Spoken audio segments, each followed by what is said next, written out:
유네스코 세계유산 수원화성. 6. 봉돈. 봉돈은 횃불을 올리는 봉화대로서 성곽 높이보다 높게 쌓았고 성곽 밖으로 5.5m나 돌출되어 있다. 봉돈에는 5개의 불구멍이 있는데 그중 하나는 매일 저녁 동쪽의 석성산의 육봉과 연락했고 바다로는 홍천대의 해봉과 사이에 간봉을 두고 연락했다. 나머지 불구멍은 비상 때에만 쓰였다. 그런데 화성의 봉돈은 봉화시설의 기능만 가진 것은 아니다. 봉돈을 성벽에 붙여서 돌출되게 축조하였고 내부는 기워두고 3층으로 나누어 각 층에 대포와 총을 장착하고 발사할 수 있도록 했다. 대포 구멍과 총 구멍이 각각 무려 18개나 되는 것을 볼 때 공격적인 방어진지의 역할을 충분히 할 수 있도록 설계되었다. 봉돈은 외벽과 내부 계단까지 모두 벽돌로 만들었다는 데 특징이 있다. 남쪽으로 돌출된 부분 끝에 5개의 굴뚝을 두었는데 특히 굴뚝 자체를 벽돌로 쌓은 것은 국내에서 처음 시도된 것이다. 봉돈은 화성의 장인들이 벽돌로 어떤 시설도 만들어낼 수 있다는 것을 보여주는 증거라고 볼 수 있다. 7. 수문. 성곽 내에 있는 광교대천이 매년마다 범람할 우려가 있기 때문에 축성의 첫 단계부터 수문 설계에 심혈을 기울였다. 수문에는 북한 산성 수문처럼 석축 아치를 성문 형식으로 하나만 내어 높이 올리고 그 위에 누각을 건축하는 방식이 있는데 화성의 북수문은 석축 아치를 여러 개 연속적으로 이어서 설치하고 그 위에 누각을 건축하는 방식을 사용했다. 북수문은 7개의 아치가 있으며 그 높이는 7에서 8척 이상이 되며 20여 개의 대포 및 소포를 배치했다. 7. 강루. 화성에는 4개의 강루가 있는데 강루의 목적은 2가지이다. 우선 성곽 건축 구성상의 효과인 유람과 휴식을 목적으로 하는 것과 유사시 방어 중심의 막루 역할을 하는 것이다. 동서 3칸을 중심으로 북쪽에 1칸, 남쪽에 반 칸을 추가했으며 서쪽으로는 1칸, 남쪽으로는 2칸을 추가하는 등 평면을 자유롭게 구성했다. 루는 격자 살창을 두었고 온돌방의 4벽면에도 역시 격자 살창을 설치하였으며 마루방은 온돌과 같은 높이로 판자를 깔았다.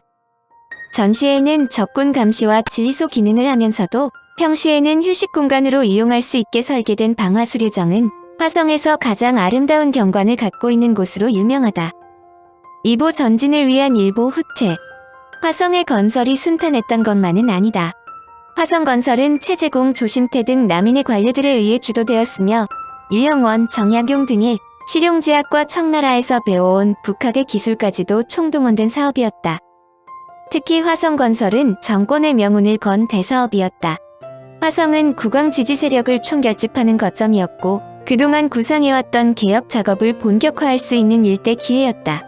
그리고 그 작업의 목표는 한양을 중심으로 형성되어 있는 경화사족들의 정치, 경제, 군사적 카르텔의 해체에 있었다. 정조가 혁파하려고 한 한양을 근거지로 형성된 카르텔은 배타성과 고도의 내적 연관성을 특징으로 하고 있었다. 우선 엘리트가 될 수 있는 기본 조건인 과거 시험의 1차 관문인 초시에서 성균관의 유생들은 특혜를 받았다. 각도의 유생들이 인구수에 따라 할당된 좁은 1차 시험의 관문인 향시를 통과해야 했지만 도성의 유생들은 한성부에서 실시하는 한성시 외에도 관시라는 특별 쿼터제의 혜택을 누릴 수 있었다. 길게는 10여 년을 준비해야 하는 과거 시험을 아무나 치를 수 있는 것도 아니었다. 집안이나 가문에서 줄기차게 경제적으로 뒷받침하지 않으면 최대 1000대 이상의 치열한 경쟁을 뚫고 급제한다는 것이 간단한 일은 아니다. 따라서 정조와 남인에 의해 천도가 강행될 경우 기득권 세력의 복합적 카르텔은 일거에 무너질 수도 있었다. 그러므로 정조의 숨은 뜻을 잘 알고 있는 노론 벽파의 저항도 만만치 않았다. 노론의 영수 김종수는 개혁으로 생긴 폐해를 열거하면서 점진적 개선을 주장했다. 이들은 장영령 창설 등 군제 개혁에 대해서 경비 문제를 들어 반대했고 국왕의 서울 허통 지시를 가정 내부의 일이라면서 묵살했다. 원관 등 하위 관료의 권한 축소에 대해서는 조종의 법에 위배된다 하여 저항했다. 무엇보다도 당시 대다수 신료들은 그동안 너무 많이 사용되었던 개혁이라는 명칭을 사용하지 않음으로써 개혁한다는 혐의를 뒤집어 쓰지 않으려 했다. 화성 건설 중지로는 성역이 한창 진행 중이던 1795년 겨울부터 본격적으로 제기되었다. 노론의 권유는 형벌을 받아 복주되는 것을 무릅쓴다며 화성 건설 과정의 비리를 폭로했다.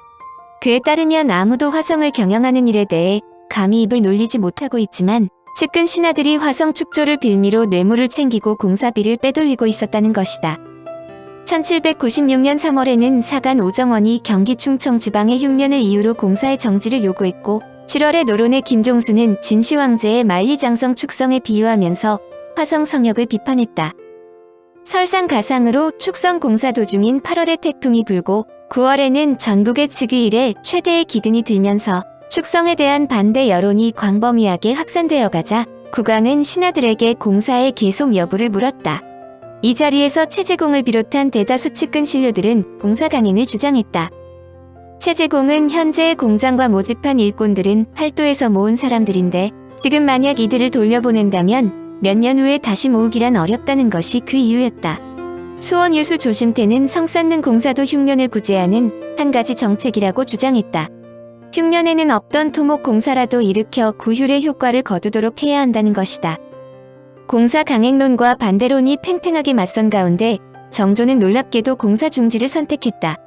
정조의 말은 간단했다. 지금 국가나 개인이나 모두 재력이 결핍된 시기를 당한 때 그만둘 수 있는 것이라면 응당 그만두어야 한다.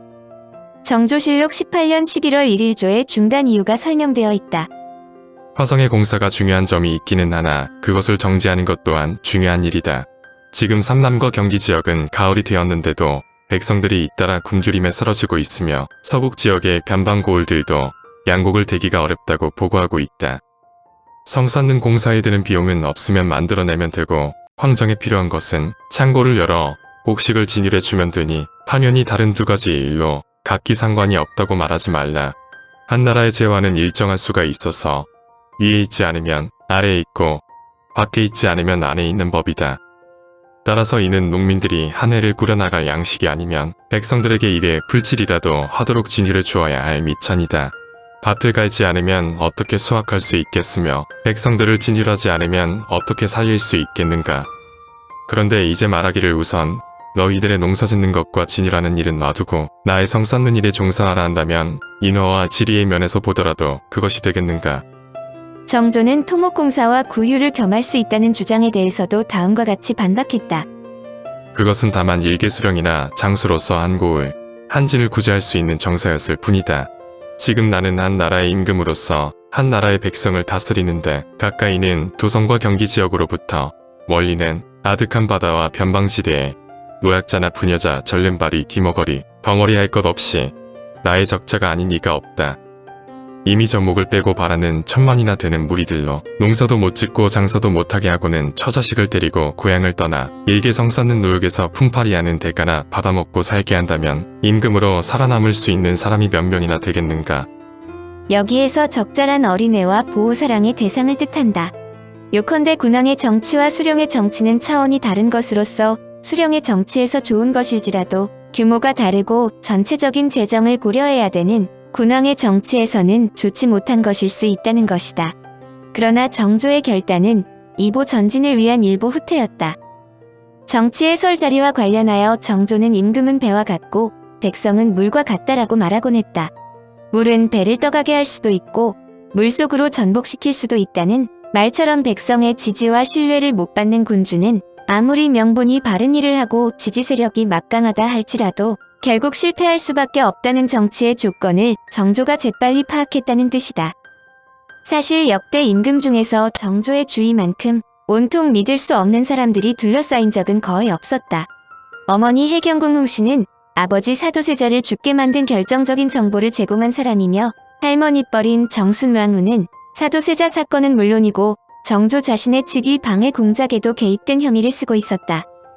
남인의 일부와 노론과 소론 일부 신하들만이 국왕의 지지 세력이라 할 수 있었지만 그들도 언제 등을 돌릴지 모르는 상황이었다. 더군다나 조정의 요직은 노론 벽파, 즉 자신의 생부 사도세자를 죽인 것이 불가피했고 정당했다고 주장할 정도였다. 최재공은 천지간의 극악무도한 자들의 지친, 즉 부자, 형제와 인척들이 모두 벼슬아치의 대장을 꽉 메우고 있다고 말할 정도였다. 이러한 상황에서 국왕이 정치적으로 의지하고 또 동원할 수 있는 세력은 그야말로 배를 띄울 수도 있고 뒤집을 수도 있는 백성들이라는 것이 정조의 생각이었다. 정조는 자신을 적극 지지하는 정치 세력의 규합을 원했다. 번번이 국왕의 개혁 조치를 무력화시키고 국가보다 당파의 이익을 우선시하는 벽파들에 맞설 수 있는 정치적 댐을 만들고자 했다. 규장각을 세우고 초계 문신을 양성하며 장영영이라는 친일 부대를 창설한 것도 바로 이 때문이었다.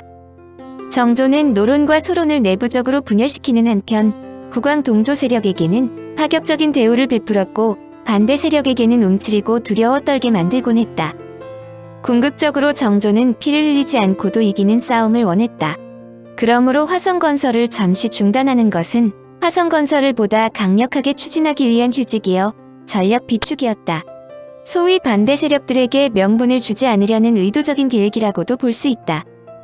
정조가 화성공사를 둘러싼 논쟁에서 그가 반대파의 손을 들어줌으로써 포용적인 모습을 보여주었지만 공사는 6개월 후에 재개되었다.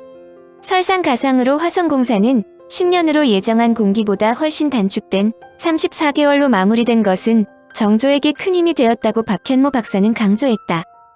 개혁반 대세력도 더 이상 정조의 개혁에 꼬투리만 잡을 수는 없었기 때문이다.